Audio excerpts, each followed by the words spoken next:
بسم اللہ الرحمن الرحیم۔ السلام علیکم پیارے دوستوں، آج ہم آپ کو بتائیں گے کہ حضرت جبرائیل علیہ السلام کس کی شکل میں حضور نبی کریم صلی اللہ علیہ وآلہ وسلم کی خدمت میں حاضر ہوا کرتے تھے۔ اس کے بارے میں بہت زیادہ حدیث مبارکہ معروف ہیں۔ دحیہ کلبی رضی اللہ تعالیٰ عنہ صحابی رسول صلی اللہ علیہ وآلہ وسلم تھے، جنہیں ان کے حسن جمال اور خوش اخلاقی کی وجہ سے خاص شہرت حاصل تھی۔ ان کا پورا نام دحیہ بن خلیفہ کلبی تھا اور ان کا تعلق عرب کے مشہور قبیلے بنو کلب سے تھا۔ آپ کے کئی واقعات سیرت کی کتب میں تفصیل سے بیان کیے گئے ہیں، یہاں چند اہم واقعات ذکر کیے جاتے ہیں۔ حضرت دحیہ کلبی رضی اللہ تعالیٰ عنہ کی سب سے نمایاں خصوصیت یہ ہے کہ حضرت جبرائیل علیہ السلام کئی مرتبہ آپ کی شکل میں نبی اکرم صلی اللہ علیہ وآلہ وسلم کے پاس تشریف لائے۔ دحیہ کلبی نہایت خوبصورت اور پرکشش شخصیت کے مالک تھے، اور اس لیے حضرت جبرائیل علیہ السلام اکثر ان کی شکل میں آتے تاکہ دیگر لوگوں کو پریشانی یا خوف نہ ہو۔ صحیح بخاری و مسلم میں روایت ہے کہ جب حضرت جبرائیل علیہ السلام اسلام کے بنیادی ارکان اور ایمان کی تعلیم دینے کے لیے نبی اکرم صلی اللہ علیہ وآلہ وسلم کے پاس تشریف لائے تو انہوں نے دحیہ کلبی کی شکل اختیار کی تھی۔ رسول اکرم صلی اللہ علیہ وآلہ وسلم نے مختلف بادشاہوں کو اسلام کی دعوت دینے کے لیے خطوط بھیجے۔ قیصر روم کو بھی خط بھیجا گیا اور یہ خط پہنچانے کی سعادت حضرت دحیہ کلبی رضی اللہ تعالیٰ عنہ کو ملی۔ حضرت دحیہ کلبی رضی اللہ تعالیٰ عنہ رسول اللہ صلی اللہ علیہ وآلہ وسلم کا خط مبارک لے کر قیصر روم کے دربار پہنچے۔ قیصر نے خط پڑھ کر آپ کے متعلق تحقیق کی اور اسلام کے حق ہونے کا اعتراف کیا، لیکن اپنے اقدار کے خوف کی وجہ سے ایمان نہیں لائے۔ حضرت دحیہ کلبی رضی اللہ تعالیٰ عنہ نے مختلف غزوات میں شرکت کی، خاص طور پر غزوہ بدر، غزوہ احد اور دیگر غزوات میں ان کی موجودگی کا ذکر ملتا ہے۔ ان کی شجاعت اور حکمت کا نبی کریم صلی اللہ علیہ وآلہ وسلم نے ہمیشہ سراہا۔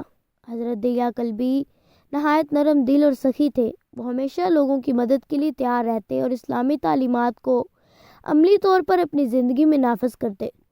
حضرت دحیہ کلبی کو نبی اکرم صلی اللہ علیہ وآلہ وسلم سے خاص محبت تھی اور رسول اکرم بھی ان پر اعتماد کرتے تھے۔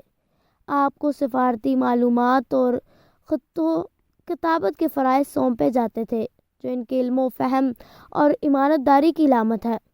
حضرت دحیہ کلبی کی وفات کے بارے میں مختلف روایات ہیں، لیکن مشہور روایت کے مطابق آپ کی وفات خلافت راشدہ کے دور میں ہوئی۔ حضرت دحیہ کلبی رضی اللہ تعالیٰ عنہ کی زندگی ہمیں یہ سکھاتی ہے کہ حسن اخلاق، دیانتداری اور اطاعت رسول اللہ صلی اللہ علیہ وآلہ وسلم ایک مسلمان کی اصل شناخت ہے۔ ان کے واقعات سے ہمیں دین کی خدمت، اخلاص اور سفارتکاری کے اصول سیکھنے کو ملتے ہیں۔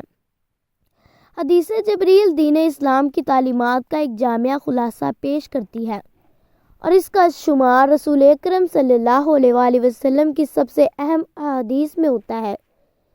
یہ حدیث صحیح بخاری، صحیح مسلم اور دیگر حدیث کی کتب میں موجود ہے۔ اس میں جبریل علیہ السلام انسان کی شکل میں آئے اور رسول اکرم صلی اللہ علیہ وآلہ وسلم سے سوالات کیے، جن کے ذریعے اسلام، ایمان اور احسان کے بنیادی اصول بیان کیے گئے۔ حضرت عمر بن خطاب رضی اللہ تعالیٰ عنہ سے روایت ہے کہ وہ بیان کرتے ہیں، ہم ایک دن رسول اکرم کے ساتھ بیٹھے ہوئے تھے کہ اچانک ایک شخص ظاہر ہوا۔ اس کے کپڑے انتہائی سفید اور بال بہت سیاہ تھے۔ اس پر سفر کے کوئی آثار نہ تھے اور نہ ہی ہم میں سے کوئی اسے جانتا تھا۔ وہ رسول اکرم صلی اللہ علیہ وآلہ وسلم کے پاس بیٹھا، اپنے گھٹنے آپ کے گھٹنوں سے ملائے اور اپنے ہاتھ اپنے رانوں پر رکھ کر سوالات شروع کیے۔ جبرائیل علیہ السلام نے پہلا سوال کیا، اے محمد، مجھے اسلام کے بارے میں بتائیں۔ رسول اکرم صلی اللہ علیہ وآلہ وسلم نے جواب دیا، اسلام یہ ہے کہ تم گواہی دو کہ اللہ کے سوا کوئی معبود نہیں اور محمد اللہ کے رسول ہیں، نماز قائم کرو، زکوٰۃ دو، رمضان کے روزے رکھو، اور اگر استطاعت ہو تو حج بھی کرو۔ حضرت جبرائیل علیہ السلام نے کہا، آپ نے سچ فرمایا۔ پھر حضرت جبرائیل علیہ السلام نے دوسرا سوال کیا، مجھے ایمان کے بارے میں بتائیں۔ رسول اکرم صلی اللہ علیہ وآلہ وسلم نے جواب دیا، ایمان یہ ہے کہ تم اللہ پر، اس کے فرشتوں پر، اس کی کتابوں پر، اس کے رسولوں پر، قیامت کے دن پر اور تقدیر پر ایمان لاؤ۔ حضرت جبرائیل علیہ السلام نے پھر کہا، آپ نے سچ فرمایا۔ پھر حضرت جبرائیل علیہ السلام نے تیسرا سوال کیا، مجھے احسان کے بارے میں بتائیں۔ رسول اکرم صلی اللہ علیہ وآلہ وسلم نے جواب دیا، احسان یہ ہے کہ تم اللہ کی عبادت اس طرح کرو گویا تم اسے دیکھ رہے ہو، اور اگر یہ نہ کر سکو تو یقین رکھو کہ وہ تمہیں دیکھ رہا ہے۔ پھر حضرت جبرائیل علیہ السلام نے چوتھا سوال کیا، قیامت کب آئے گی؟ رسول اکرم صلی اللہ علیہ وآلہ وسلم نے فرمایا، جس سے سوال کیا جا رہا ہے وہ سائل سے زیادہ نہیں جانتا۔ جبرائیل علیہ السلام نے کہا، اچھا تو اس کی کچھ نشانیاں بتائیں۔ رسول اکرم صلی اللہ علیہ وآلہ وسلم نے نشانیاں بتائیں، لونڈی اپنی مالکہ کو جنم دے گی، تم دیکھو گے کہ ننگے پاؤں، ننگے بدن اور محتاج لوگ بڑی بڑی عمارتیں تعمیر کرنے میں ایک دوسرے سے مقابلہ کریں گے۔ اس کے بعد وہ شخص چلا گیا۔ کچھ دیر بعد رسول اللہ صلی اللہ علیہ وآلہ وسلم نے صحابہ سے فرمایا، یہ جبرائیل تھے جو تمہیں تمہارا دین سکھانے آئے تھے۔ یہ حدیث اسلام کے تمام شعبوں کو جامع انداز میں بیان کرتی ہے۔ حضرت جبرائیل علیہ السلام نے سوال و جواب کے ذریعے صحابہ کرام کو دین سیکھنے کا ایک بہترین طریقہ سکھایا۔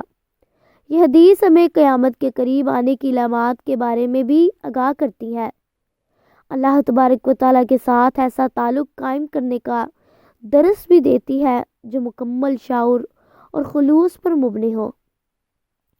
حدیث جبریل دین اسلام کی بنیادوں کو سمجھنے کے لیے ایک بہترین رہنما ہے۔ یہ ہمیں بتاتی ہے کہ ایمان و عمل دونوں ضروری ہیں اور اللہ کے ساتھ تعلق اخلاص و گہرائی ہونی چاہیے۔ امید کرتی ہوں کہ آپ کو ویڈیو ضرور پسند آئی ہوگی۔ ویڈیو کو لائک اور شیئر ضرور کریں۔ جزاک اللہ۔ اللہ حافظ۔